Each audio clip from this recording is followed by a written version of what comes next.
Yan, nag-harvester na. Dati noon, nung una, gapas lang. Ngayon, harvester na, wala nang pagod. Pati ang harvester ay diretso na sa sako siya. Ayan o. Ayan ang gamit na ngayon, high-tech na ngayon. Dati noon, ang daming hirap na inadanas. May paghampas-hampas pa, pagkatapos gapas, maghampas ng palay, pagkatapos hampas, magapahangin, yan. Ay ngayon yan, diretso na, linis na yan. Diretso na pahangin, isasako na lang. Ayan o.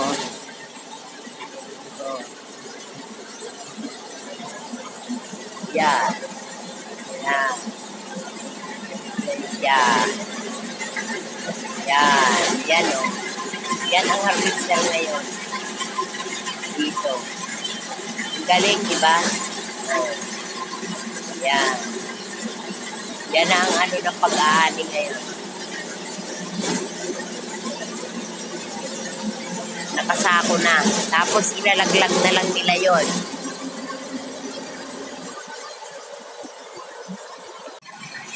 Ayan, ang atwal na pag-aani. Ayan o. Ayan.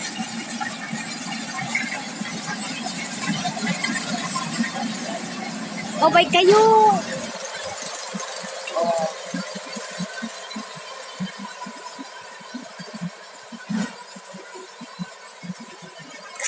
Ayan o, timo. Patapos na kaagad. Saglit lang. Ayun. Saglit lang.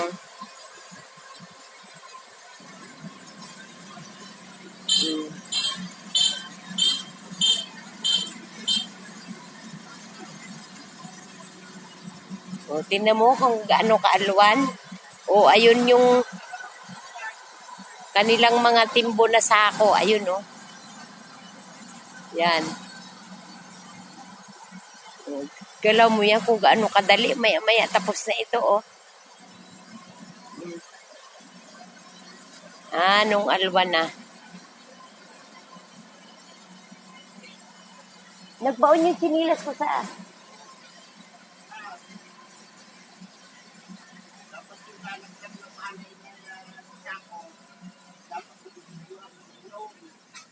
ayan.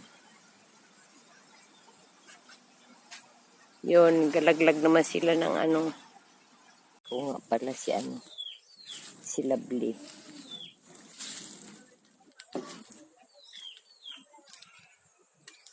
Lovely. Lovely.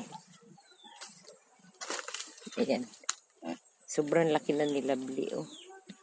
Lovely. Oh. Uy. Yan, oh. Tayo. Tayo. Tayo. Tayo.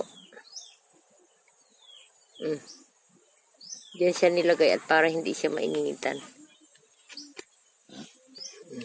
Bait yan, oh. Tayo. Ayan. Pag inakamot, lalo pang nag-ano. Lalo na humiga siya. Ayan. Lovely. Lovely.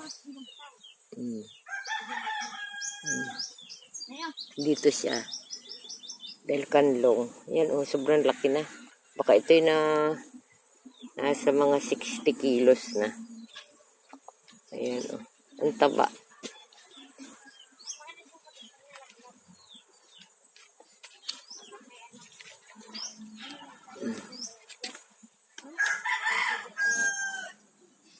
Tayo. Tayo, dali. Tayo. Tayo.